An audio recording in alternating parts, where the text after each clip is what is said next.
what is your story around managing that? And let's just get right to it with the conversation of patriarchal belief systems and even misogyny as a female leader of the Episcopalian Church. Right. Well, interesting whole subject and where to start. First of all, I'd start with my father, who was an early adopter of feminism. He would not let me take... Well, hello, everyone, and welcome to another podcast show, Mindset Reset with Lisa J. I am thrilled with our guest today. We have Pastor Cindy on our conversation today. Welcome, Pastor Cindy, Reverend Cindy. Thank you. Thank you. I'm very happy to be here. It's a thrill to have you here. Wow, a female priest. Yes. So the conversation today is going to be remarkable for all of us, especially for me, I feel, because I'm going to just open this interview with what happened with Cindy and I when we were chatting on the phone 2 months ago, and I was asking her to be a guest on my podcast show as a wonderful, powerful female priest at St. James the Great in Newport Beach, California. My dad started yelling at me while Reverend Cindy and I were on the phone. And my dad was yelling, "Lisa, get in the car, get in the car." How embarrassing. And I was on the phone with Reverend Cindy.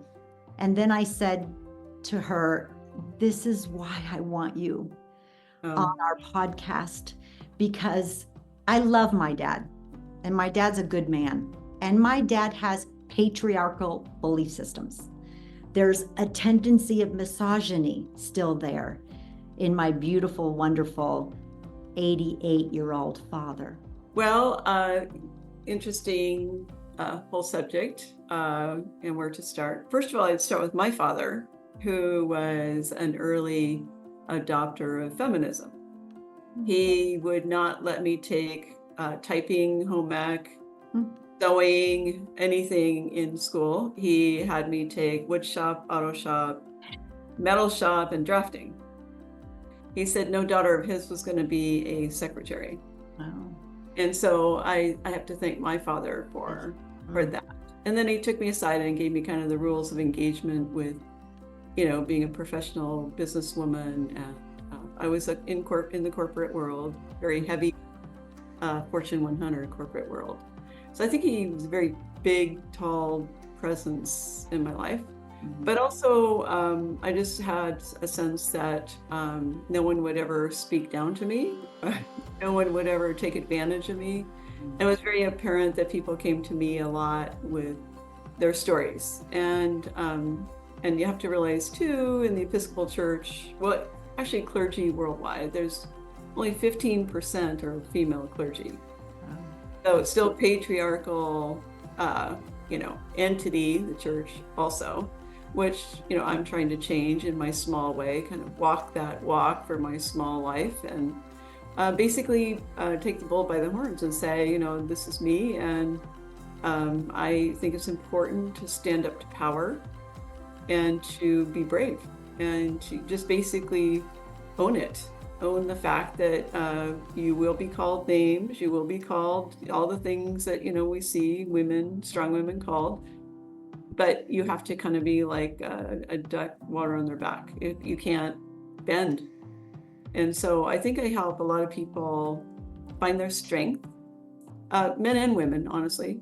And I think just to maybe hopefully answer your question, most people just need to be heard and then told that they've got this, and that basically to rely on their instincts.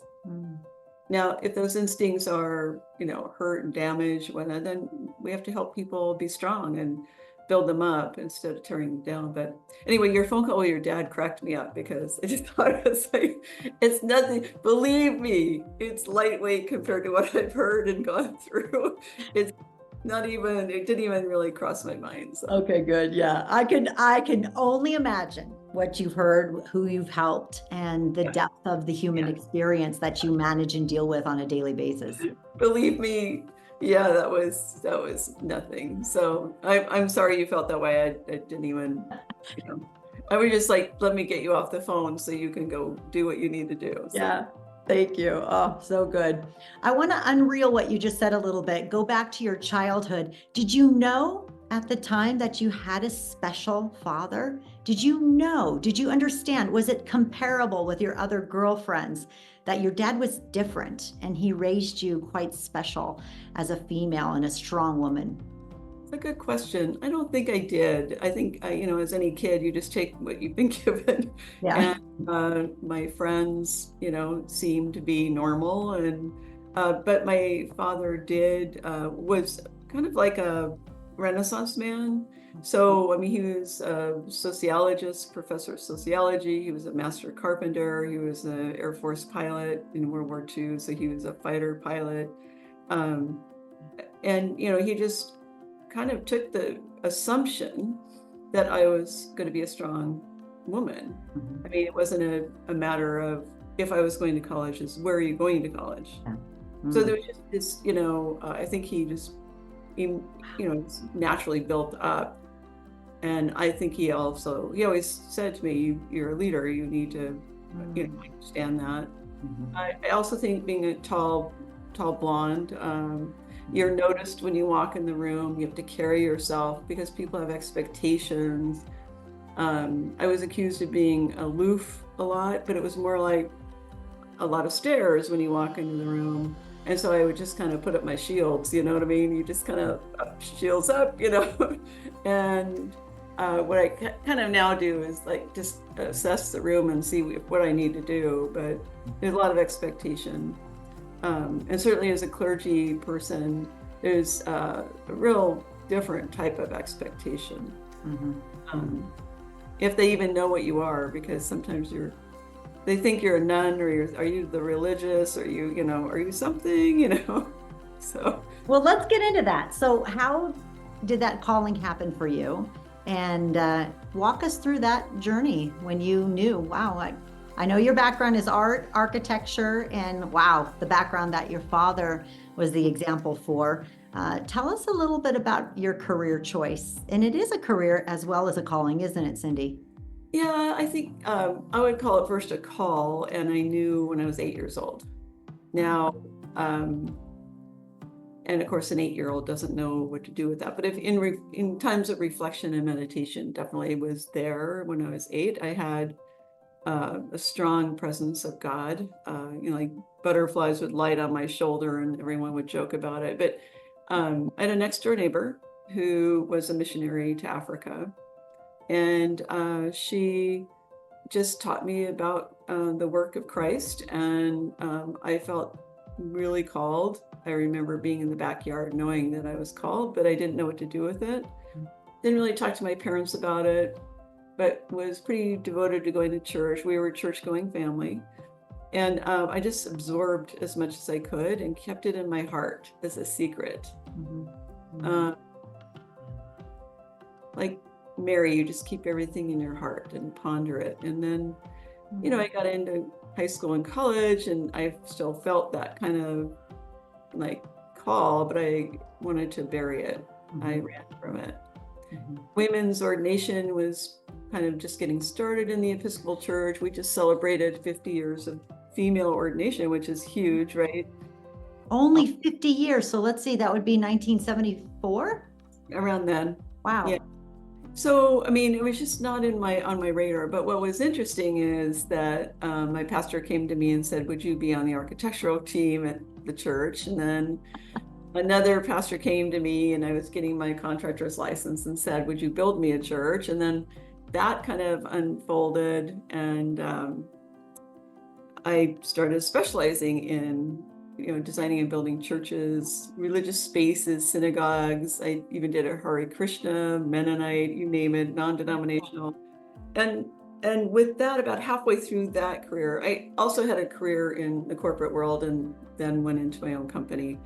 But halfway through the ministry of building churches, God just started really kind of speaking to me heavily. And I went into spiritual direction, which is something the Episcopal Church, kind of tell you, okay, if you're feeling called, you should get some spiritual direction from an expert. And then about 5 years of that, Wow. my spiritual director turned to me. I remember it being Christmas time. She goes, "When are you going to address this?" Yeah. And she goes, "Just enter the program. They will, guide you." And sort of like you, Lisa, when are you going to write the book? Yeah. How many times have I said that to you? Maybe 5 years from now. Anyway, I just went to my priest and said, "Okay, I'm having these feelings, blah, blah, blah. I don't know what to do with them." And he just looked at me and tilted his head. He goes, "We've been waiting for you." Wow. And so then he said, "Why don't you enter the program?" And it's a lengthy program in the Episcopal Church. I have a lot of respect for anyone who wears a collar. About a 10-year process. You have to go through discernment with your own church, discernment with another church. You have to, go through many committee members, approval at the diocesan level. You go to the seminary, then you hopefully get ordained, and then you're a curate, which means you go be an assistant priest somewhere, and then you get your, official church. But I turned out to be a working priest for several years. My bishop wanted me to continue building and doing church work. And then one day he called me and said, "Hey, St. James, I think you ought to look at it." And here I am. But it is a long process. So from 8-year-old, this is a clamshell, which is St. James, right? Julie Green gifted it to me, and it just means so much to me because that's how I know you, Reverend Cindy, is through Julie Green, and she's on the Camino right now. Right, James, right. great. And this is your, would you call it a logo? What do you call it? I'm a businesswoman, sorry. What do you call that? Okay, well, I'll give you a 2-minute. You can cut this if you want. But basically, St. James was first to be called as a disciple, first to be martyred. And he was martyred by Herod Agrippa, and he was killed by the sword. He was beheaded.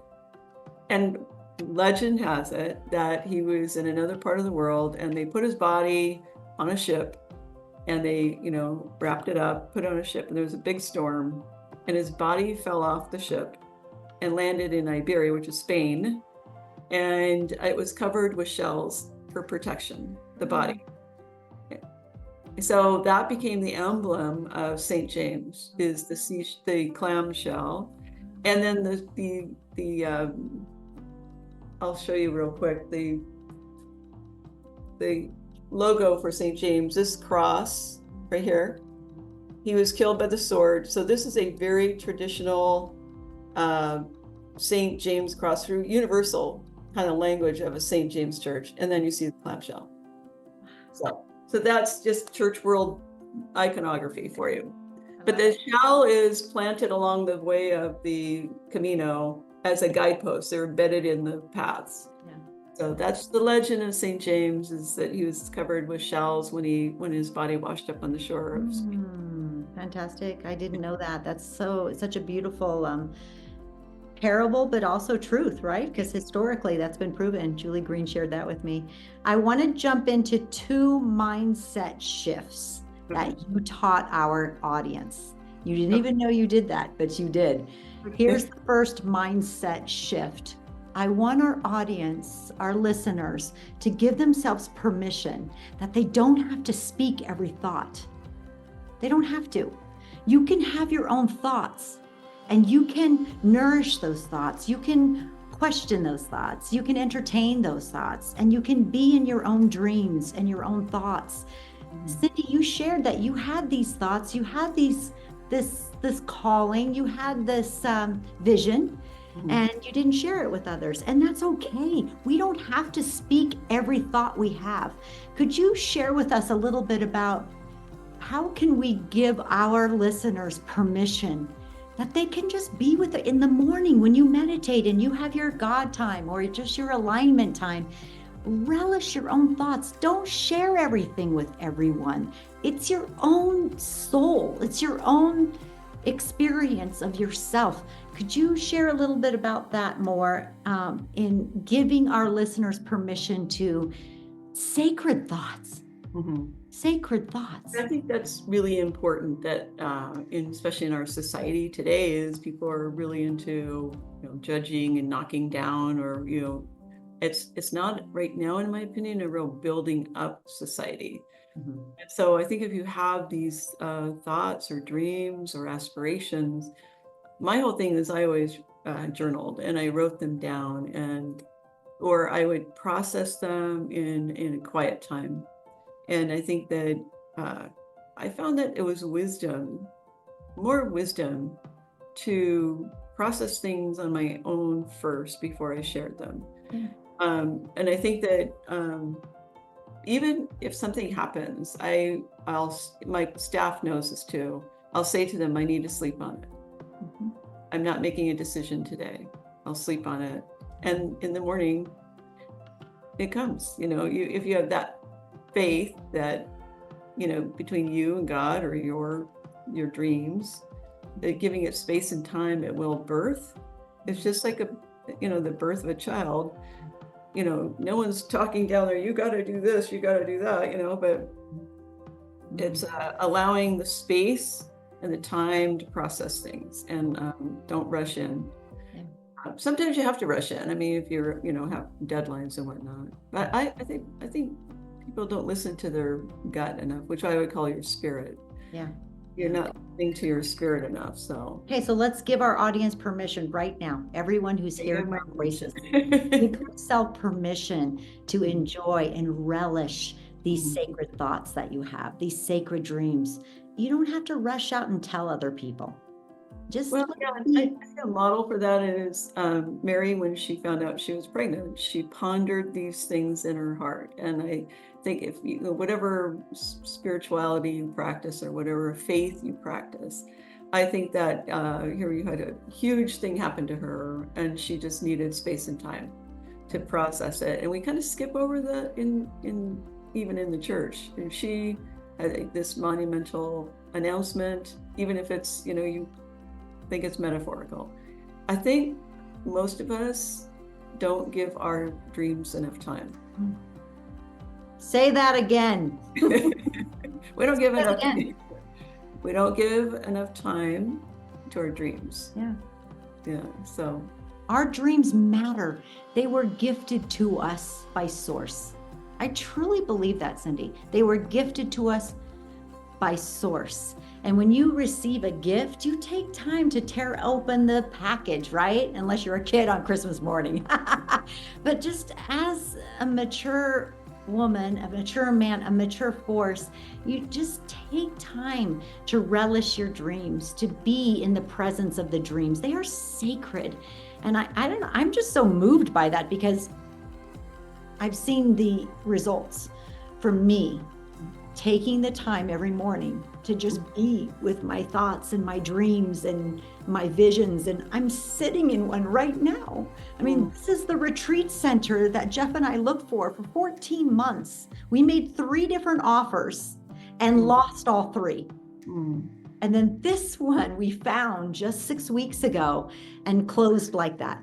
The timing was right. The retreat center was perfect. And here we are, this retreat center for my authors to write their books in with these epic mountain views. Right. And so I understand the importance of relishing the dream time and the thoughts and just seeing that as a sacred experience. Dream setting, goal setting. When things don't work out, I always feel like, well, there's a better plan. Yeah. And it's been kind of my mantra my whole life. Then there's a better plan. As much as I may be disappointed that we're all born with a call on our life, it's not necessarily, being clergy or doing books but we all have something, an existential call. And I think that it gets buried and people forget, and it's usually in their childhood dreams, and then they have to uncover it. And I think when things don't work out, you've got to go back, square one, what happened, where am I at? But I always feel like there's always a better plan if something doesn't work out. Yes. And that leads us to mindset reset shift number 2 that you didn't even know you taught. And that is this. Your Dharma, this is for our audience, your Dharma, which is also called your calling, your purpose, the divine will over your life. You can't miss it. It's going to find you. I don't care if it knocks you over the head or it just blossoms easily and beautifully, as it sounded like yours did, Cindy. But you're not going to miss it. It's going to happen. You can't outrun it. You can't outchase it, right? And so you shared that you had this calling in your heart and you didn't share it a lot, and it found you. Right. To the point where that pastor said to you, we've been waiting for you. And then before even he said that, we've been waiting for you, Cindy. Even before he said that, opportunities to, as your skill in architecture, with your skill in design, with your skill in art, you were asked to take on these projects to design these peaceful environments for churches and sacred places. Like, you can't lose, you can't outrun your purpose in life. It will find you. So can we just give our listeners permission to stop creating unnecessary drama or turmoil? You're on course. It's okay. You're on point. It's okay. Relax a little bit. It will find you. It's finding you. You're getting nudges. Stop making yourself wrong for feeling you're not there yet. Or, I'm 26 and it hasn't happened yet. I just enrolled a beautiful client, Cindy, in our authors program. Her name's Amelia, and she's in her mid to latter 20s. I'm not great with age, but I think mid to latter 20s. She's a professional organizer. And she just feels like she's had this calling forever to write this book, helping people in organization, mental organization, spatial organization. And she just felt like she's been off. She's not off. It all happened in perfect timing. It wasn't supposed to happen 4 years ago, 4 months ago, 4 days ago. So could you speak to that a little bit about giving our listeners permission with a mindset reset shift? They're on course, even when it doesn't feel like it. They can't outrun their purpose. It will find them. Oh, wow. Yeah. First of all, it's never too late. I don't care if you're 90. And everything you've done up until this moment has been sacred. Whether you think the negative or the positive or the horrible or the wonderful, you have learned from it. And not all of us, have this perfect life or have the opportunity, but God is in the midst, spirit, whatever you want to call it. And I think the aspect of what you're talking about to me is important, that we don't discount those nudges or the spirit calling you into the center. I have a test when I call it an incoming. It's something that I'm being prompted to do. And if it happens 3 times, I'm on high alert. And people always say, oh my gosh, you called it the perfect time.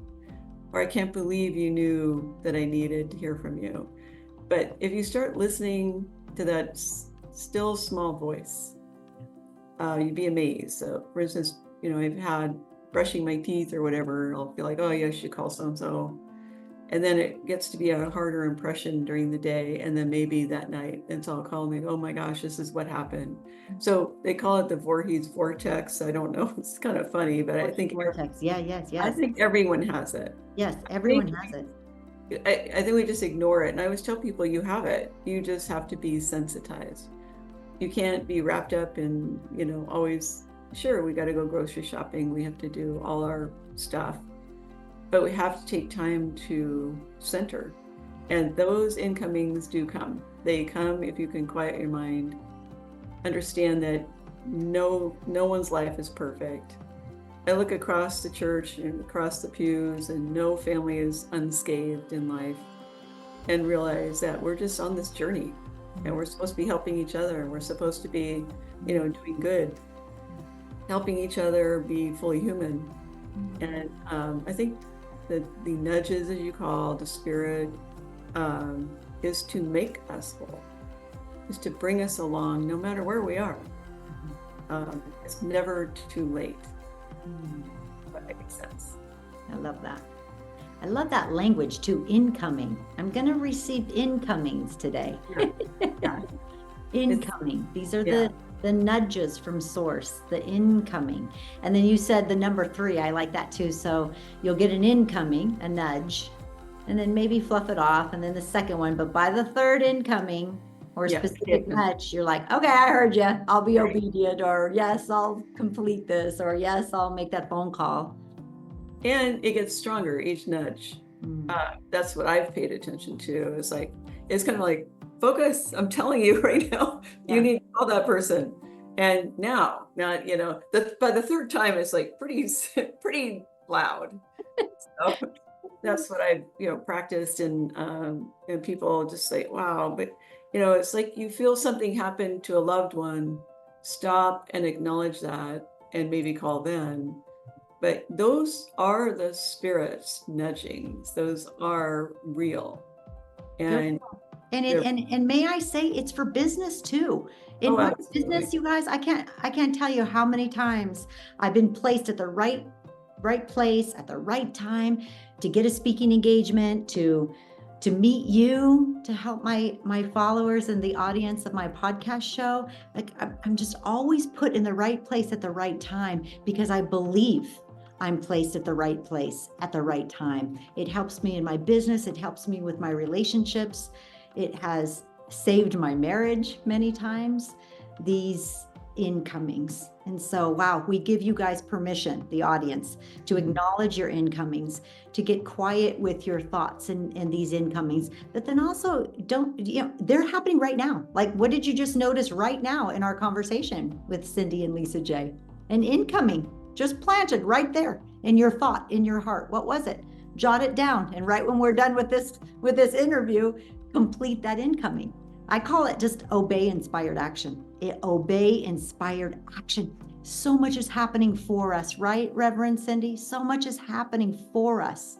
If we're just these open vessels that say, okay, yes, I'm willing. Use me. Yes, I'll obey that nudge. Yes, I'll complete that incoming.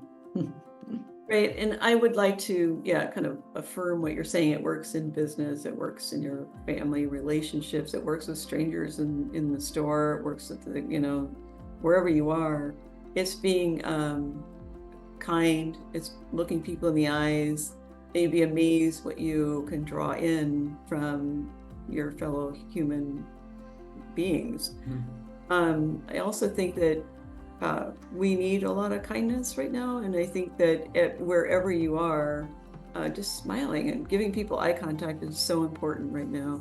And I think if you just start there, oh my gosh, you'll be amazed at how affirming it is that you too will feel human. Instead of, I think we're all caught up in, I went to the doctor's office the other day and everyone was on their phone. And I thought, you know, this wouldn't have happened 20 years ago. We would have been staring at each other. Hey, how are you doing? Nice day, you know. But we're looking down instead of up. And I keep thinking, I'm kind of a conversation piece when I walk anywhere with a collar on. So it's a little easier for me. But I think if you know, are friendly and kind to people, they'll talk to you. And then you never know the connections you'll make. Yeah, that's good. So I think it's, again, like you say, opening up your world to a bigger world. There's just a bigger, I think we close in and we got to remember that we're all part of a universal family. Yeah, truly. I mean, I don't want to get nerdy here, but boy, have I been studying quantum mechanics over the last 18 months. And there is scientific proof to what you and I are discussing right now. Exactly. Scientific proof of the unified field, and even alternate universes that we can tap into through our thoughts, and focusing those thoughts and actually creating reality.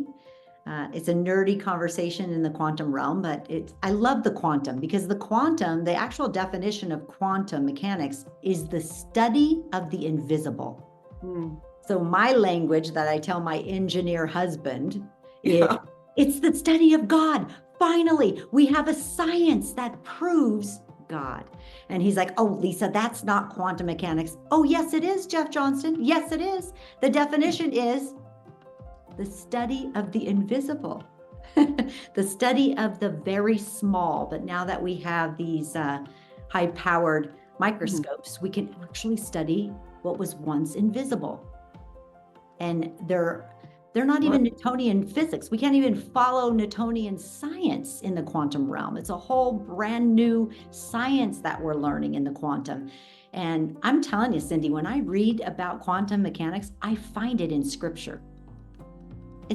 Welcome to my world, first of all. Tell us. And I'm rather a tech nerd myself. So I've embraced technology in the church, and I do all kinds with AI. But I think, that's, it always kind of comes down to your spiritual being, right? Your soul.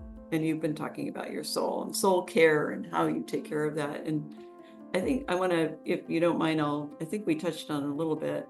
Soul care means being honest with yourself and truly being able to look in the mirror and love you as God loves you, as imperfect or perfect you want to be. But I also think it's stating the truth. And once you start being truthful to yourself and to others, it's very powerful. And I think that speaking truth to power is extremely important as a woman. And like I said in the beginning, you'll be told that, it's not right, or your husband's going to down you for believing quantum physics, He's the proof of God. I'll talk to him if you want me to. But yeah, you have to wake up in the morning, and I really think this works. I'm going to have a great day. I have the power to make my day. I have the power to let people, not have my day. It's up to me. And I think seek people that can be mentors. Seek people that are ahead of the journey than you are, which is what I've done all my life. I've always gone to people and asked for their impressions. I seek counsel a lot if I'm struggling with something very difficult.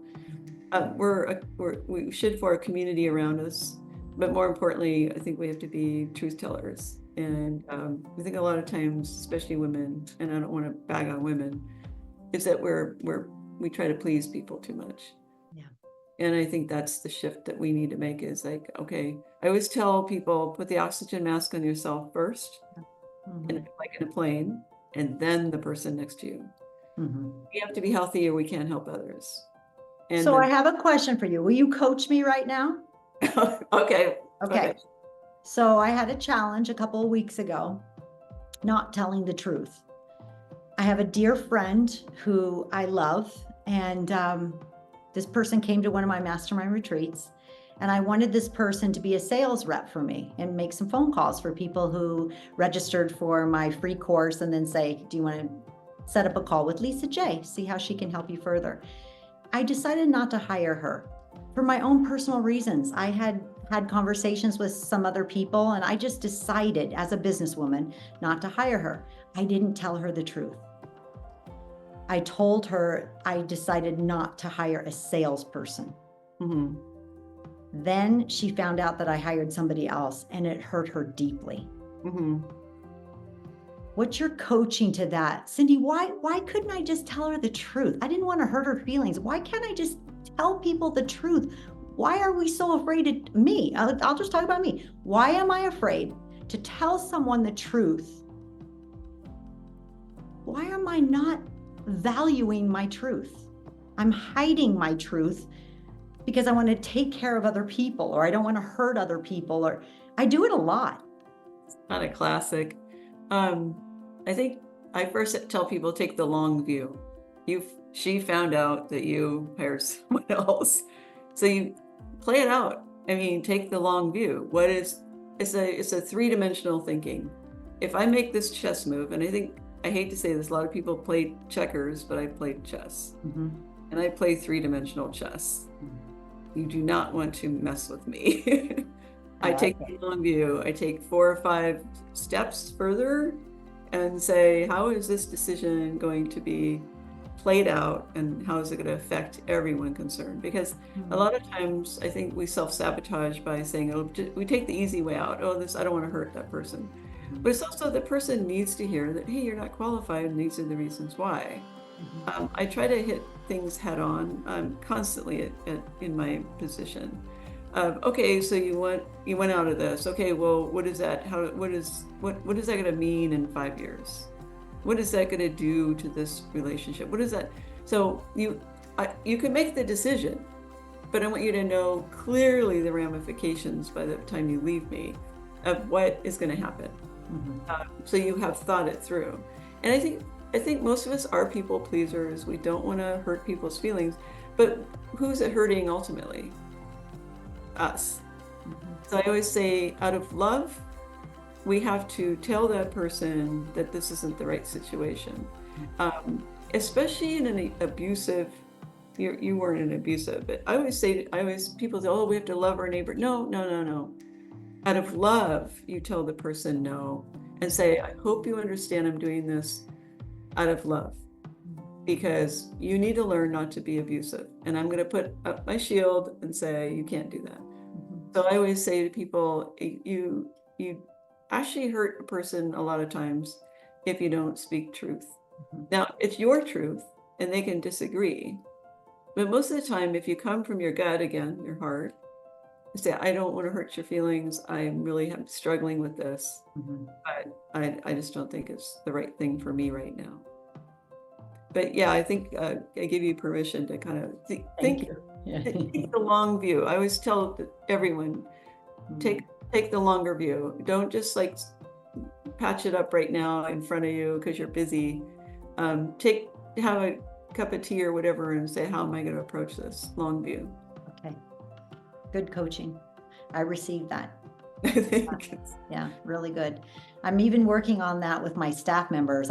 I went from 3 staff members to 11 staff members.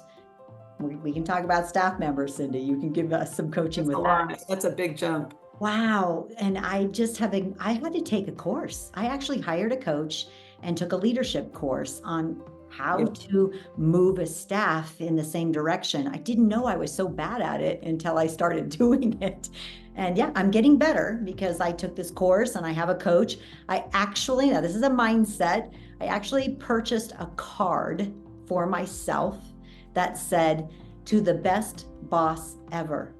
Because when I bought that card 3 months ago, I was not the best boss ever, but I'm intentional. I'm committed. I want to get good at this. And I acknowledge that I wasn't. So I do the work to get really good at it so that I can receive that card one day in all integrity that I'm a really good boss now. And that took realizing I wasn't a good boss 3 months ago and hiring a coach and taking a class around it.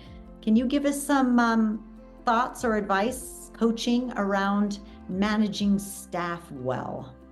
Well, I think you did exactly what I said, is you surround yourself with other successful people. You surround yourself with mentors. You surround yourself with people that are farther along on the journey. And, I think there's some natural talent, but there's learned talent also. Yeah. And I think that people really like managers that are truthful and they don't have to guess where they're at. What am I in, the bottom line, I think my staff knows that, I'm going to call you on your stuff, but I'm going to love you through it. And I always say to them at the end of every meeting, what do I need to do, or what do we need to do to make you successful this week? What tools do you need? So basically they know that I'm there to support them. I also let them know that, hey, if you want my job, you can have it. It's like, my job is to let you have my job, So there's no threat. I mean, I'm not threatened by you. But I do really demand performance. And we all, know that if I come in and say I need to talk, that, it's basically, this went wrong, or this, is falling apart. I don't think we're thinking it through. Again, that 3-dimensional thinking. Every decision you make has an ancillary effect, and the long view. But coaching is basically, you have to organize yourself. You have to give people time. And a lot of times when you hire someone, you're backtracking because you have to train them, and then you get behind on your own schedule, and then it becomes so overwhelming. So you kind of have to have the idea of short-term pain for long-term gain. And I don't drag people out if they're the wrong fit. I mean, and kind of in a, when I was a corporate woman, it was ministry, and you got to be softer, and then I'll just say, hey, I'm putting my business hat on right now. Yeah. That's good. My heads up, this is my contractor speaking right now. But you have to surround yourself. What you did is get help, mentors, be able to have a group around you that you can go to and say, hey, this is my issue right now. What do you think? I mean, I have people I still call and say, I'm not sure what to do here. Other priests, And I'll add this is what I started doing too. When my kids were little, I would tell them, I've never been a mom to a 5-year-old. Right. And then they were 13. Ariana, I've never been a mom to a 13-year-old daughter. Good. Then she's 19. Ariana, yeah. And so I started doing that with my staff. I've never had a staff of 11. So have patience with me, pour grace over me. I'm doing the best I can. And I get it that I don't acknowledge some things that I know we need to work on, because I get it. You're supposed to like sandwich the complaint. All I did was have the 2 sandwich pieces and not the meat. Yeah. But then I would fester with resentment behind their back. Talk about passive aggressive. I totally called myself out on it. I'm like, okay, I'm going to get good at sharing what didn't work. Yeah. Well, I also think, ask them what they need. Ask them, I always say, are you I'll even pass their office and say, how are you doing? What's anything I need to know? Do you need to talk? They love that. No, I'm good. All right. No, I do need to talk to you, And then I think a lot of times it's, if that resentment is building up, which, it's just natural, you're overwhelmed. I think it's really important though, as a boss, supervisor, manager, that you don't share your personal life with them. I think it's basically they're looking to you just for leadership, not to get caught into any drama. I mean, I even try to my cat needs to go to the vet, and he's like, I'm really worried about him. I'm like, oh, put on a face, and that can't enter in right now. That's over here. That's the other thing I think it's important to talk about, Lisa, is compartmentalization. I don't think that a lot of people are good at that. And I really, I'll just say to people, okay, can you put that in that basket? And when that pops up in your brain, when I get home, I can do that, on Saturday. But compartmentalization is a real vital key to good management, is that you have to go in, you're the leader, you got to act like a leader and a manager, and you can't, you can't be weak. Yeah. I mean, you can't, if terrible something happened, but bottom line is. I hear you. In fact, I want to acknowledge what you just said, because I have 4 pads of paper here every time I sit down to work, and I compartmentalize the 4 aspects of my business. And when I'm on a coaching call and an idea comes to me, I know exactly which writing pad to write that down. When I have a challenge, I know exactly which of the 4. Look at, they're already, this is just from today. Because that's how I can do so much. This is my secret to productivity, is compartmentalizing, and it's not stored right here. It's stored right here. Yeah. So a little mindset reset tip for our listeners, our audience, but also strategic approach. Just get more organized. Yeah. How can you be more organized? My idea is just have 4 pads of paper, or just 2. Start with just 2, and 2 topics that you're working on in your goals or your business development, your business growth. And when ideas come, write them down. When challenges are right there in the forefront, but you don't have time to manage them because you're on a coaching call with someone, or you're whatever you're doing, time doesn't prevail it, write it down. And like Cindy just said, compartmentalize so that you can have that cup of tea and contemplate it properly. Be the chess player fully and give your goals, dreams, and challenges the time they deserve. Give them the time they deserve. Yeah, I think it's really important to let the vision grow, and the answers will come. It doesn't mean we sit around and lofty cloud. But it is being intentional, and then allowing the spirit, your heart, to talk to you. It's where the spirit dwells, and I think we have more answers than we think. I'm always find it interesting that people come to talk, and they really do know the answers. Yeah. They really do. And they just need affirmation. Yeah, I think you got this. And then just to be able to say it out loud and in a safe environment, really important too. It's huge. That's what you do, Cindy. I love that. And I feel that's what I do too. As a life coach, as a business coach, I always say who I really am is the space of other people's greatness. That's nice. That's lovely. So before I let you go, I want to keep talking. It's just so, we'll have to have you back. Okay. It's just such a rich and juicy conversation. I'm learning so much from our conversation as well. But I do want to talk about how do we manage a really difficult circumstance? Cindy, people come to me in my mindset coaching, and they're recreating themselves because they're lost.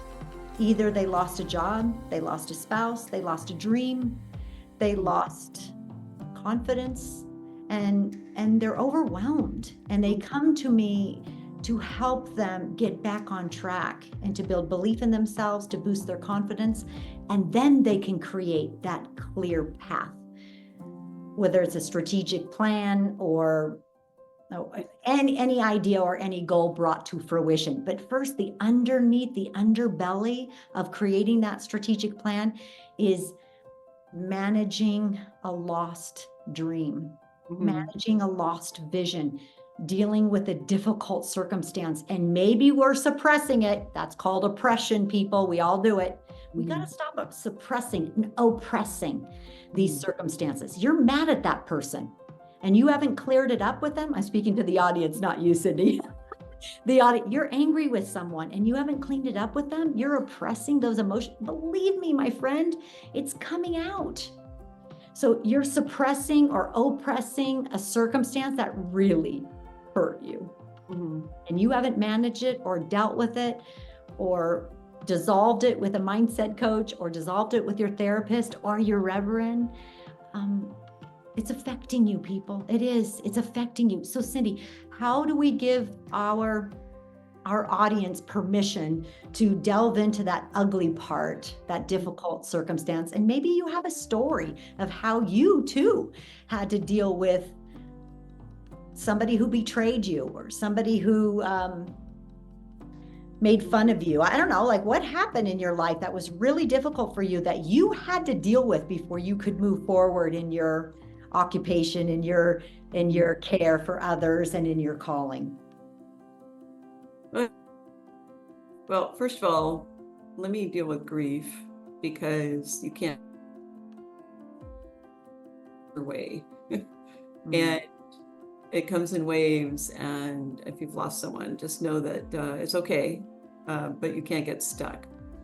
And so I would say that you have to move through grief and in a healthy way, and you need help to do that. That's very helpful and powerful to have someone that can help you move through it, someone that maybe a support group or a person. But grief is a real interesting thing, and grief can be over a loss of a job, a loss of a marriage, blah, blah, blah. But generally, if there's a death, it's the worst. And so that, it just can't be cheated. You have to move through it, and it takes time. Difficult situations for me have arisen in that as a priest, and I'm not saying this goes for the general public, but I always have to take the high road, right? So it's really hard to swallow sometimes. But what I really do is, everyone's a child of God and has a backstory. And what I realize is that their backstory isn't my story. And I have to realize that they're acting out or they're hurting me or the oppression is really about them. And then it squares me up with, okay, who am I? And I address it front on with, I'm not them. And I'm going to just not be abused. I'm not going to be taking verbal or whatever. But I just basically put up very strong boundaries. And then I work on myself. So I would just say that the people that have been crushed or hurt have to find hope, and they have to get help to sort out what is them and what is that thing.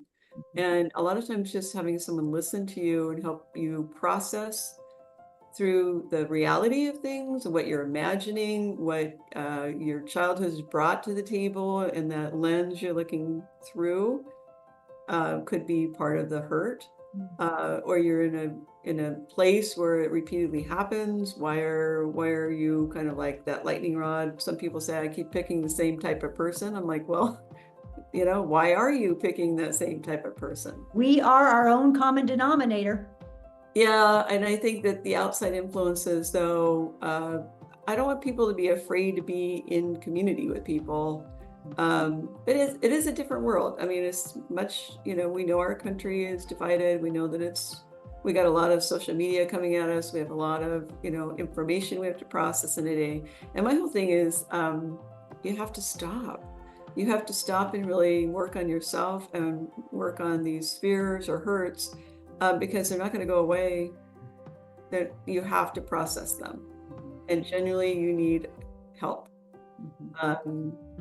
It's very different for me pondering things in my heart, knowing that I have a call in my life, or I knew. It's very different than that. This is like, okay, I have this obstacle, I've had this thing happen, or something hurt. It's that I always tell people, don't go it alone. Just don't go it alone, ever. We need each other. Yeah, we need each other. I'm going to share a mindset reset shift for our listeners today. And that is, when you are holding a circumstance, a negative circumstance, a betrayal, a loss of a dream, any pain that you're holding, I want you to do this mindset shift.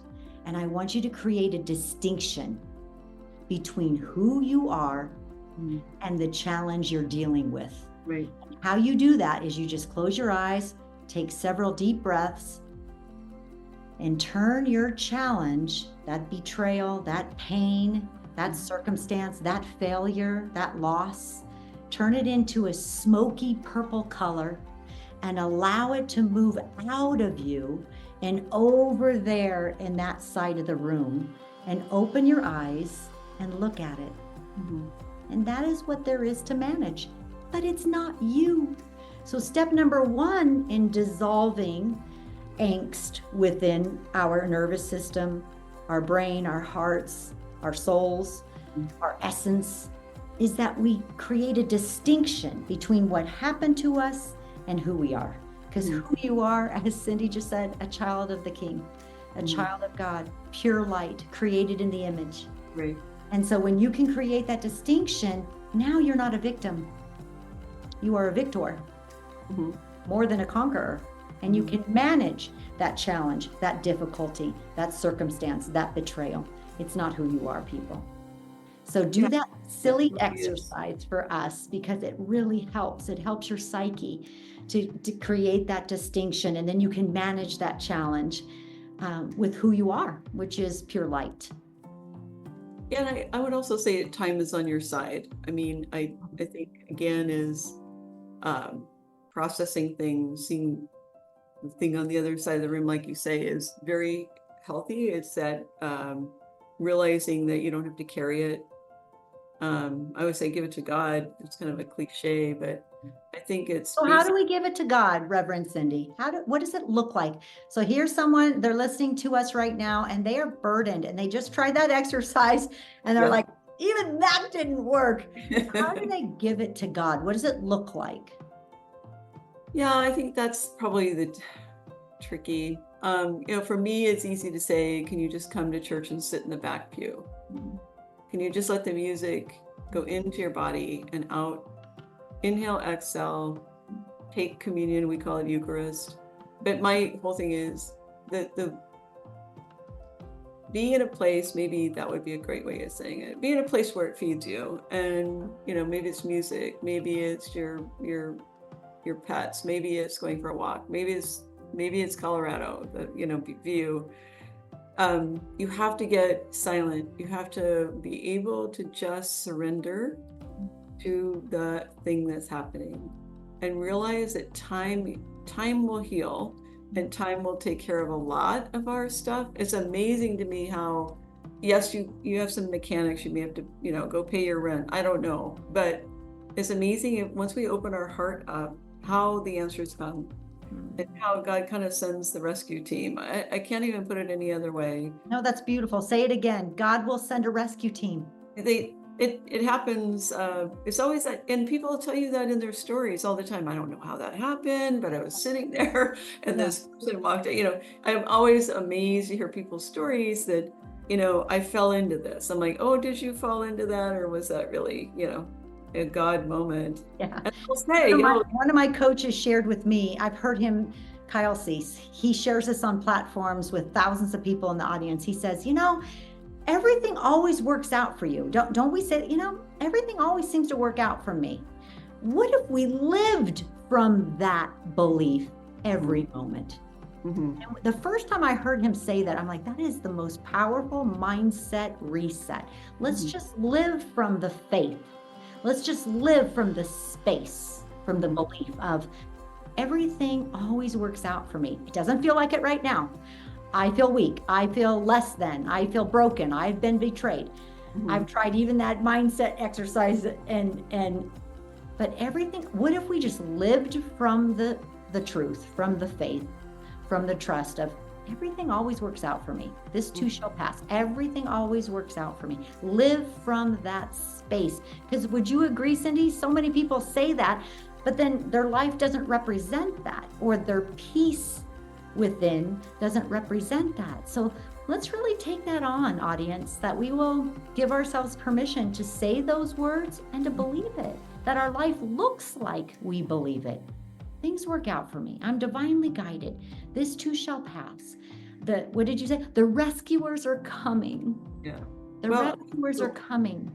So I just had an incoming. Incoming. In the family, it was always said to me, 99% of what you're worrying about will never come to fruition.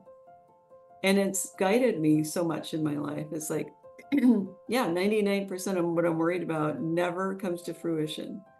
As long as we're present in our life and we're really aware, we are alert. Yeah, I would, again, go take the long view. Really, is that really going to happen? Probably not. And that has really been a guidepost for me that I have to take the long view, but 99% of the time, I really don't have to worry about it. It works itself out. So. Yeah, that's great. That's beautiful. I truly believe that. And I think our listeners do too. So let's give ourselves permission to believe that. And those are just called declarations in Mindset Reset. We declare it. And then really the declaration does the work. Oh, here we go. Nerdy quantum mechanics again. Are you ready? The power of a spoken word literally recreates matter, M-A-T-T-E-R. It literally alchemizes physical matter, the power of words. So we collectively, all of our listeners, our audience, Reverend Cindy and Lisa J right here, we collectively speak. This too shall pass. I'm divinely guided. All things work out for me. 99% of the things I'm worrying about will never come to fruition. I choose to be more peaceful. I choose to cultivate my faith. I choose to rely on hope. I choose to, what else, Reverend Cindy? What other declaration can we speak here to really grow this quantum mechanics practice? I go back to Julian of Norwich, and she was a nun in the medieval times, and she always said, all shall be well, all shall be well, all matter of things shall be well. And I have meditated on that too. It is quantum, right? It is putting it out there that you're going to be okay, that all things are going to come to you that you need to fulfill your call in life. And we're all called in different ways to do good in the world. We're supposed to be bringing in the good and not the evil. So I think if we just focus on what is good, what good can I do today? In fact, I think it's the number one healing aspect for people is to look beyond themselves and see, how can I help someone today? You always feel good when you help someone. So outside yourself, a good way to start healing is to go out and do something that will help someone else. So beautiful. Love that. And if you, our listeners, are in a place where you don't feel that you have a healing or any stuck energy around that, then how about this mindset reset? Are you ready? I am called to grow from one higher level to the next. I am called to grow from one brighter level to the next. That's truth, and that's scripture. What if we lived like we really believed that? Instead of saying, oh my gosh, my life, it's so good right now. I'm afraid something might happen. I'm afraid, the other shoe will drop, or those crazy sayings like, I'm just too blessed, or things are happening too well. I know that's not the norm with our listeners, but there are some people right now who are creating undue angst because their life is good. How about saying, I'm so grateful for my life, and I am called to grow from one brighter level to the next. And that's scripture. So for you that you're in that position, just count your blessings. And here's my favorite mantra that I speak every morning. And mantras are prayers. They create matter. And it is, may you bless others through me. May you bless others through me. Because who gets the blessing? If God's going to bless someone through me, who gets to be the channel of that blessing? Me. So may our another mindset reset mantra be, may God bless others through me. May God bless others through me. Lovely. Thank you, Reverend Cindy. You are amazing. You really are. You are quite the force. And I love your intellect. I love the way you communicate. I love the way you think. And I love your heart that you have this calling.